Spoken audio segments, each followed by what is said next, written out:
ചില കത്തുകൾ നമ്മുടെ ജീവിതം തന്നെ തിരികെ എഴുതി തുടങ്ങും. കുറേ ദിവസങ്ങൾക്ക് ശേഷമാണ് കഴിഞ്ഞ ദിവസം ഞാൻ ജിമെയിൽ തുറന്ന് അതിലെ ഇൻബോക്സിൽ മെയിലുകളൊക്കെ പരതി നോക്കിയത്.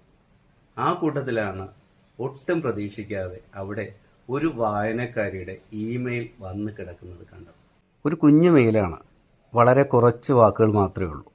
എൻ്റെ പുതിയ പുസ്തകമായ തമ്പുരാൻകുന്നിലെ സാമൂഹ്യ പാഠം എന്ന നോവലിനെ കുറിച്ചുള്ള ആസ്വാദനമായിരുന്നു അത്. ഒരു ആസ്വാദക എഴുതിയ ഒരു മെയിൽ. ശരിക്കും അതാണ് എൻ്റെ എഴുത്ത് ജീവിതത്തിൽ വഴിത്തിരിവായത്. എഴുത്തിന് മനുഷ്യരെ തൊടാൻ കഴിയുമെന്ന് അന്നാണ് എനിക്ക് മനസ്സിലായത്.